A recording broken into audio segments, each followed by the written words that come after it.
Welcome to the Get Sculpted podcast. We're your hosts, Tijana, Jordanna, and Marilynn. This podcast is all about cutting through the noise and giving you the real deal on fat loss, muscle building, and what it really takes to build your 2.0 sculpted self, inside and out. Our motto is to work smarter, not harder. We'll break down science-based and actionable strategies to optimize your metabolism, ditch the diets, and create a sustainable, fit, and healthy lifestyle that actually works for you. So if you're ready to get stronger, not just skinnier, and embrace a body you love, hit that subscribe button and let's get sculpted. Welcome back to another episode of the Get Sculpted podcast. I'm here with Coach Marilynn, Coach Tijana, and I'm Coach Jordanna. And this is a super exciting episode for us because we're looking back on and celebrating our 1 year anniversary of the Get Sculpted podcast. Can we just round of applause? Yay! Can't believe I feel it. like we need the sound effect that's like, hey! There we go. That was so cool. So we are here to celebrate. We're talking about a truth that comes up for almost everyone on their health and fitness journey. It's happened for each one of us, and I know all of our clients at some point struggle with this, but not everyone is going to support you on your health and fitness journey. Not everyone is going to see the light of where you're headed. And guess what? That's okay. We don't need everybody and their brother, friend, cousin to be on our team when we're working through our goals. We just need to have the right people in our corner. So today we're going to cover 3 big takeaways we want you to walk away with this episode with so that your frame of mind is locked and loaded to end this year strong and head into next year with the right perspective. So we're going to walk you through why people give negative feedback. It's not necessarily what you think, and we want to set the record straight there. We're going to talk through how to handle it when it comes and how to keep moving forward while maintaining your own self-confidence, because that is super, super important in this process. And we're going to take some time and talk a little bit about our own personal experiences here because we've got a ton. So are you girls ready for this first lesson? Always. Yes, let's Happy do it. 1 year, ladies. Happy 1 year. I wouldn't want to be doing this with anybody else but you two. So this has been a fun year in the podcast world and we've learned a lot. And who knew a podcast of 3 people can actually work? Isn't that amazing? Yeah, we were told it wouldn't, by the way. So all of y'all who love us, thank you for your support. And it wouldn't have been possible if we listened to the naysayers. So let that be a lesson. Listen to your gut. That's right. Proof is in the action right here. So Mar, can you kick us off with the first one? Help us understand why people react the way they do. Definitely. I actually think that this is one of the things that surprises women the most when they start a health and fitness journey, realizing that not everyone is going to be your cheerleader and support you. And speaking from experience, it stings because at this stage, you're actually really excited. There's nerves for sure, but you're excited. And it's so deflating when the people that you care about most and who are supposed to care about you as well are kind of poo-pooing on things. So I'm happy we're having this conversation because I know that when it happened to me, there wasn't a lot of conversation about it and it was really isolating. So I love this. And if you're nodding along while you're listening, you're not alone because we've all been there, right? Girls, you've been there too. 1000%. Yeah. So what we want you to understand is that most of the negative reactions you're going to get from people in your life, so this could come in the form of comments, jokes. Sometimes it's just like eye rolls, when you're talking. It has nothing to do with you. Flat out. It's not you. It's their stuff. And it is almost always a reflection of their insecurities or fears, or like we talk about a lot on this podcast, limiting beliefs. It's their limiting beliefs. And when you start showing up for yourself, it really does hold a mirror up to the people around you. And it kind of forces them to notice where they are not. So for a lot of people, instead of telling you, oh, wow, it's amazing you're doing this, it comes out as backhanded comments, right? Or sometimes even guilt trips. I know for me, when I started my health and fitness journey, and even up until now, over a decade later, I've heard things like, you're being obsessive or just have this, it won't hurt. I have actually been told that I am in a cult. That was my favorite one. That I am in a fitness cult. So for all of you, this is the reframe. Other people's reactions say more about them than they do about you. And this is why, Jord, like you said, having the right support, a coach, a community of like-minded women, it is so important because when those voices of the people who are not on the same path get so loud, you need other voices that are reminding you of your 2.0 self. So girls, I would love to know, like when you started your fitness journey or along the way, have you ever had pushback or negativity? I'm sure. Yes. The first thing that came to mind for me is really more like getting out of the party scene. Like it was when I was pregnant with my first son, Hunter. And I remember I just kind of got thrown into it but I was excited. I was like, oh, I'm going to live like a healthy lifestyle now and all that. And then the people around me just kind of disappeared or ghosted and the invites stopped coming. And in my mind, I think I wasn't only like, oh, I'm going to make this change where I'm going to be healthy and, cooking recipes at home and working out. I'm going to like love my life. But I thought, oh, and all my friends are going to join me and it's going to be great. And it's true. And then you realize, no. Yeah. I'm like, well, that was the first time that I really got used to the fact that certain friends are just not going to follow along. Yes. And also you don't want to expect people to because they're on their own journey. And I think that's what we're going to talk about. So that was my experience. Yeah, I felt it in multiple areas. And the first area that I noticed it was in the corporate world at work where people are like, what, you're not drinking at happy hour? What's going on? We're out with clients. This is just how you do it. This is how business is done. Or you are going to the box with clients and you're seeing a game or something like that. And you're expected to eat the way that they've served food or to drink the way that other people are drinking. And you're kind of mirroring your clients' behaviors and it's a relationship building kind of thing. Like there's elements of that going on. And I've always felt that was so fake and I was never my jam. And if relationships are being built, they should be built on authenticity and, a common good that you're trying to create, especially in the workplace. And so for me, it was kind of just like, that's where I developed my skill set around food pushers, alcohol pushers, and like that terminology even to talk about it, to be like, actually, I'm full right now, or I'm making some healthy changes in my lifestyle. This is something I need to do for myself. Like you go ahead and enjoy whatever you're going to have, or I've had one drink, that's my personal limit.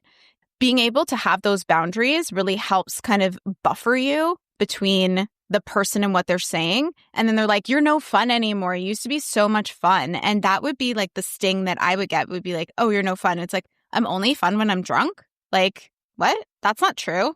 And then it makes you kind of think about for a second, well, what kind of friendship or what kind of working relationship do we actually have here? And it has you like sober up and be like, I maybe need to reevaluate some things here as I'm going through and building this healthy lifestyle for myself, more so than just fitness and nutrition. That's a great point. Yeah. How about you, Mare? For me, it was, I would say the biggest pushback I got was from family. So I've said this before, like I have a big Italian family and, food and wine and all of that. It's a big part of the culture, right? Because food is celebration. So totally. When I started eating differently, and again, I wasn't bringing my containers, well, maybe that was one point in my life I was, but when I really fell into like the rhythm with my fitness and I was just making more conscious choices, I got a lot of pushback, like, oh, you're not eating this or you need to eat more. I even had situations where family said, like, we're going to cancel events if I didn't want to have the things. Or it got kind of crazy. And I think what happens for a lot of people too is you challenge the norm. Yeah. So for me, it was challenging the cultural norm. And I was one of the few. The other thing too is like my family was very much a diet culture family. So for them, they saw doing things for fitness as like restrictions. So there was a lot of pushback there, like you're starving yourself. And it's like, listen, I'm eating more than you probably are in a meal. Like you're starving yourself. Yeah, exactly. So I think for me, it was more that I had to challenge the cultural norm, but it's come such a long way. And I think part of the beauty of what we do and the women in our community do is you do become an example. So there is pushback, but and you said it perfectly. It's no one's journey but yours. Yeah. But I think sometimes you become that living example. And the pushback tends to kind of like taper down, let's hope, because people are saying, oh, like she is living life and enjoying life and doing all the things, but still staying aligned with her goals. And family is just so hard because you're so close to them. And then you're like, God, if you just did what I said, you'd be in a great place. But it's not going to happen like so many times. And I don't even think my mom knows that we have a podcast, but she doesn't know how to listen to a podcast. Anyways, she's always saying like, oh, I want to lose weight. And everyone's saying your daughter's a fitness coach, but you're not losing weight. And I'm like, are you going to listen to anything I'm saying? No, I'm not going to change my lifestyle. Well, that's the thing. And it's like, yeah, people just get used to, you kind of show people how to treat you. And that's right. You show them like, this is who I am, right? Like any life change that affects your family in any way, they're like, oh, you're disrupting the status quo. And then you're like, but this is here to stay. Then they adapt. Exactly. Take it or leave it. Here I am. So T, I would love it. Maybe if we can hand it over to you to talk about, how do we handle this negative feedback? Because as much as we would love it not to be there, it is something that we sometimes have to navigate. Yes, absolutely. Just even tying it back to my personal journey, like in the beginning, you get so frustrated because you just want so badly to change how other people react. And that gets exhausting because you just are so frustrated. Like I said, with family, you're like, hey, if you just, no, but if you listen and it's not clocking to them, but like, that's okay. As soon as you let go, it's like Mel Robbins always says, let them. Yeah. Let them drink themselves silly. Let them eat what they want. And then that's the second part, let me make choices for myself. So that's all you can do. You cannot control other people. And also that kind of sucks because let's just validate that like it sucks to have a negative reaction in any way, right? Like your example, Jordan, of like the workouting, and you don't want anyone to comment, but they will. At some stage, they will in some capacity, and you can't control that. So number one, I would handle it by like just being armed and ready with like your go-to responses. And my thing is always like, do I want to talk about this? Probably not. Like I'm not going to go on this rant. It's going to waste my emotional energy. So I just want to redirect. I'll be like, just give a very simple and vague answer and hopefully they catch the hint and then redirect the conversation. I'm good. No, I'm not eating. And if they ask why, I'm good to not eat this. And even honestly, I think there's nothing wrong with even depending on the scenario, just saying like, I'm on a new eating plan and changed my lifestyle. Just say, I'm not hungry. I don't really feel like eating it. I'm not hungry. Yeah. I'm full. I've had my fill.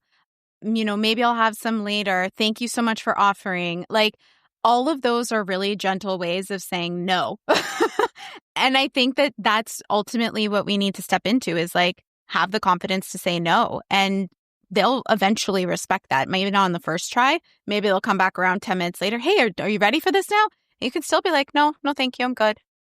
I have a really good strategy that my therapist gave me, and it was just like echo their question. So I was recently at a function and I don't drink. It's not a moral issue. I just don't like how it makes me feel. Story for a different day, but I don't drink. I haven't had a drink in over a decade.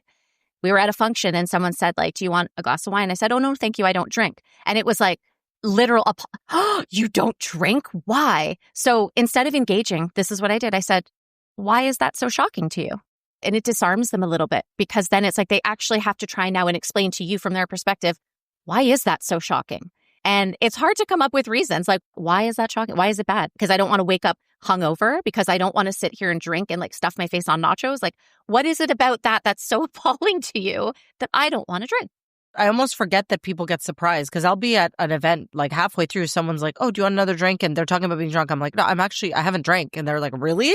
I'm like, yeah, really. And then I find that if I used to hype it up in my head, it almost made me have more anxiety. Like I'd be like, oh, they're going to ask me. And what am I going to say? Just say it. Don't worry about it. Just say whatever. Move on. Just be like, I don't drink. Do you want to get me a Diet Coke? I'd love one. Yeah. But it's good. Sometimes you will get the person, though, that has the honest conversation with you. And that's why I do like. And it's good for them. Exactly. And being like, well, what is it about that shocks you? And then having that conversation. So that's the strategy I use. So can we talk for 1 second about a different type of negative feedback? Because a lot of our clients will share their journeys on social media and they will share physical progress. They will share updated pictures and such. And I actually had a client who she was down like 30 pounds. She was making incredible progress. She was so excited to share it. And then she got 2 or 3 comments saying, you're still fat. What? Why would you share your progress? What do you think you're trying to prove here? Holy moly. And I think that on social media, I've created a really positive environment where I don't get a lot of that like coming my way anymore. And you're going to get blocked if you do. Like, that's just it, plain and simple. But I'd love to hear from you girls, because what I did was she brought it to our community, which I thought was an amazing first step. And everybody came to her support to be like, this is ridiculous. Your progress is incredible. And I think that that is one strategy to be able to like help reframe the negative and validate like, no, this is the work I'm really doing. And so to lean into your community is super important. But then I went all mama bear on the situation and was like, I'm not going to let these trolls get away with what they did to you. That is wrong. And I like made a reel about it and like, clipped in was like, this negativity has no place in fitness. And then it made me think a little bit because they're not in fitness. Like they're not in the position of someone who has lost the 30 pounds or the 50 pounds or making these hard lifestyle changes and creating the consistency and doing the big work. And so like, I would love to get your guys' perspective. Like what else, or how would you have handled that differently at all? Or what else would you have done if you're the one getting that negative feedback? I hope it never happens again, but any of our clients do. Yeah, I think that's such a great thing to talk about is the keyboard warriors and like social media and even sharing your journey, because it doesn't happen in person. The most toxic things people say to you are behind their screen, because totally it's just things you would never say to someone in real life. I think that like it's such a shame. It breaks my heart when it happens to especially our clients, just because like, you know, we have social media and we kind of, I don't want to say we signed up for it because it's not nice to be bullied in any way, but also like when you have a presence, you kind of are like, okay, I got a troll. And then it could happen. Yeah, absolutely. And now I'm just like, oh, okay, my engagement's going to go up. Great. Yeah. For us, it's a different reframe. We're like, boom. All right. It's a different reaction. Yeah. So, but for someone working through the thick of their fitness journey to get a comment like that, like Mary, you hit the nail on the head when you said it's a projection of their own insecurities, whoever's commenting. It's just like, how insecure do you have to be to stop and be like, I want to make this person feel bad so that I get a dopamine hit of just feeling a little bit better about myself here. A one-up. Yeah, exactly. It's literally bullying. So, I mean, Jord, that experience, I remember that so vividly now, that was disgusting, to be honest. That was quite a big thing. I've had clients come to me on, let's say, not so much of a dramatic scale. It wasn't so public, but I actually have the conversation of like bullying. And I always do this. Like, and I know it's kind of teachery, but like, what would you say to your child who is being bullied? Like, I really want them to think about that. Like, you have to consider the source, right? If I look at that person and they're not living in a way that I would want to live, they're not doing the things I don't want to do, why am I giving their opinion so much weight? So there's no magic wand. I wish we could just snap our fingers and help our clients and every woman kind of just tune it out. But you really have to remind yourself, consider the source. You know, they're doing it because they're not happy with themselves. And I love that you said it. This is why it's so important to build yourself up with other people who are on this same journey. Yeah. Because otherwise it is very isolating. When you had that client do that, I remember that when she posted, there was 5 minutes and it was like, boom, all these comments. Yeah. And instantly you could even see, because she was responding to some, you could see her tone, her mood completely changed because she finally was validated in the way that she needed to be. So people are just so rotten sometimes. Can we also talk about people sharing? And then I know we've had this experience too, where someone's like, ooh, why are you so sexy looking? Like, not in a good way, but like, oh, your mom. Like, why are you? You shouldn't be sharing that. That makes my head want to explode. Yeah. Some lady went on and on about, oh my God, she was saying that you guys are going to cringe. She was in this mom group I'm in. Her 10-year-old daughter was on a detox. You know me, I'm like, what the hell is wrong with you? I didn't say those words, but it was like, that's terrible. Why is your daughter detoxing?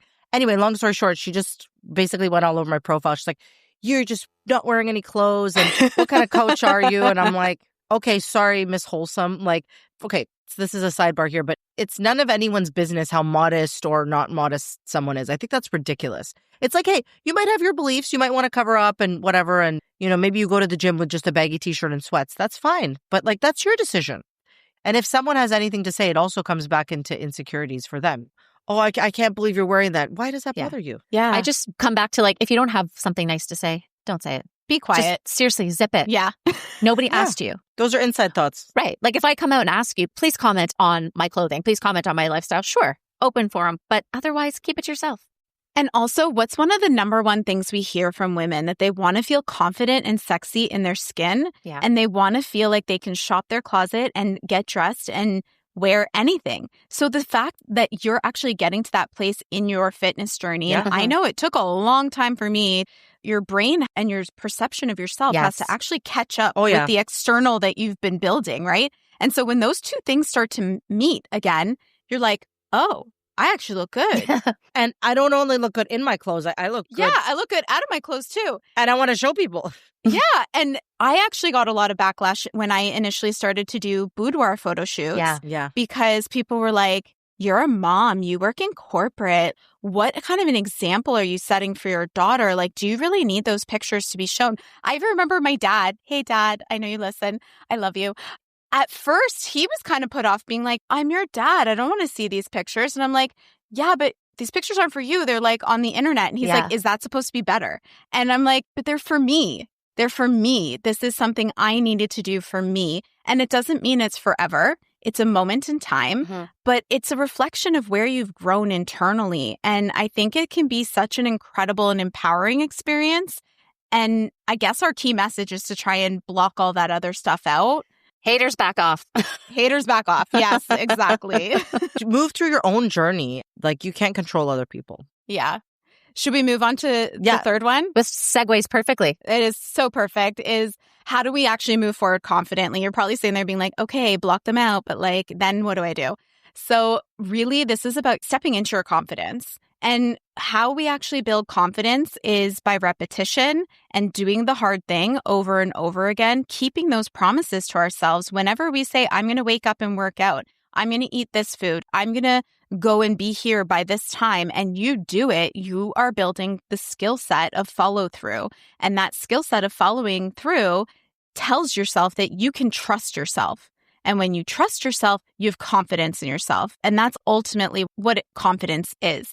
And so someone out there is looking for a person to inspire them. That's how a lot of these fitness goals start. They need motivation. People are looking for like, hey, what is out there that's going to help me get started?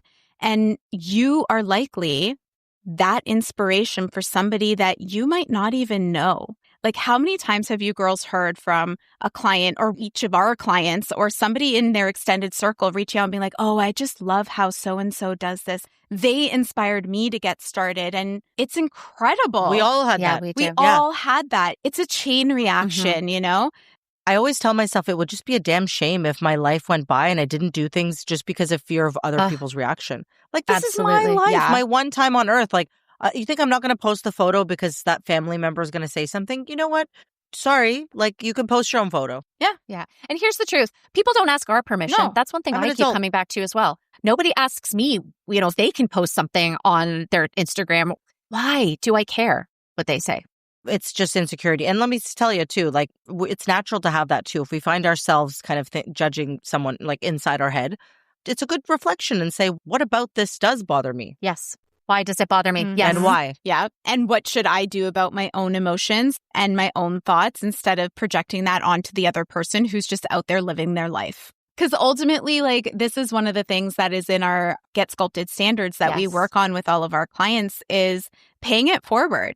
You've gotten to where you are in your journey because the people that came before you and helped pave the path and showed up in your corner and supported you along that journey. And I think that it's important to be able to be that for somebody else. And that's how also community is continuing to grow deeper and you care for one another. And we have a stress response called Tend and Befriend as women. And part of how we actually manage stress better is being in community and being supportive of one another. So instead of tearing each other down with the keyboard warriors or, you know, talking bad about Aunt Judy who's like lost 20 pounds and changing her life, like maybe reframe that into how do you change your life and then how do you help others do the same? And it comes down to like why you want to do what you want to do and staying true to that. So the key takeaway on this one is, girl, do it anyway. Your journey is potentially somebody else's permission slip. And isn't that a beautiful thing to pay forward your experience to somebody else? And I got a question for you girls. And we talked about more the negativity around it, but what would you say to someone right now who's actually holding back from sharing their progress photos or talking about their journey because they're afraid of judgment? All the work that you've done, all those squats, deadlifts, hip thrusts, all those meals measured, all those early mornings, all those late nights, and you don't want to show that off? Girl, you don't think you deserve to? You feel like, who the F cares about your neighbor? Like, if you feel good, if you got it, flaunt it. If that's what you want to do, live life on your own terms. Yeah. And I think just reminding yourself that there are always going to be people who judge and have something to say. They're going to judge whether you do something. They're going to judge whether you do nothing. Some people are just like judgy. They just are. So, you know, at the end of the day, I was just going to say, let them, because they don't live in your body. They don't live your life. And they're not the ones who are going to experience that feeling of regret if you hold back.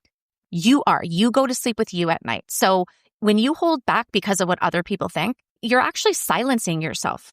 And that's no way to live. No. And George, sorry, you said it like, instead of, you know, what are people going to think about who am I going to inspire? Because I even think in our community too, right? We talk about the beginning of a fitness journey and how it's inspirational to others. But one thing we see over and over again in our community is how our clients level up because of each other.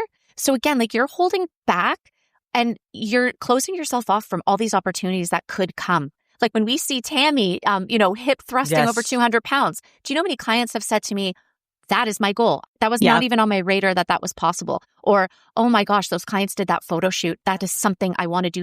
That is the most magical thing when we see women pumping each other up. So no permission slips needed. And if you need one, we're giving it to you. Here it is. Yes. Love it. I love that. So let's recap today so that you have some actionable steps to take away with you. We've learned 3 things today. First, people's negative feedback is really about them. The next is you control how much space you give those voices to take up in your mind. You're doing all this work to clear up mind share. Don't fill it with junk. Keep it clear for yourself. And the best way forward is to keep showing up anyways, because ultimately it's your life. It's you that has to do the work and enjoy the success, or it's you that ends up stopping because of someone's negative feedback. And ultimately, you're the one living with the consequences of that, whether that being health, fitness, energy, exhaustion, declines of all kinds. And we don't want that for you. So thank you for being with us through our very first year of the Get Sculpted podcast. Yay. We are super excited. Super excited for year 2. We're already hard at work putting together some incredible episodes for you. And we really want you to take a moment this week to notice where you've been holding back out of fear or maybe judgment, and really to challenge yourself to share your story anyway, to share it maybe with a friend, to share it maybe with your child that needs some words of encouragement, to share it in a broader sense with a community. It's really cool when you start to do that because there are so many women out there who need to hear what you've been going through and to normalize a lot of things about aging and our journeys and who we are as women. So get out there and share because you're going to change somebody's life when you do. Thank you for listening. Here's to year 2. We're ready for you. And to every one of you choosing to invest in yourselves, we hope you have an amazing day. And that's a wrap for today's episode of Get Sculpted. We hope you feel inspired, empowered, and ready to take the next step in your fitness journey. Remember, building your 2.0 body is a unique journey for you. It's about showing up for yourself consistently and not being perfect. If you loved today's episode, don't forget to hit subscribe and leave us a review and tag us on social at getsculpted.ca. Your feedback helps us reach more women like you who are ready to cut through the noise and make lasting changes. For more daily tips, inspiration, and behind-the-scenes content, follow us on Instagram and check out our handles in the show notes below. Thanks for tuning in, and we'll catch you next time on Get Sculpted. Until then, remember this: getting sculpted isn't about working harder, it's about working smarter.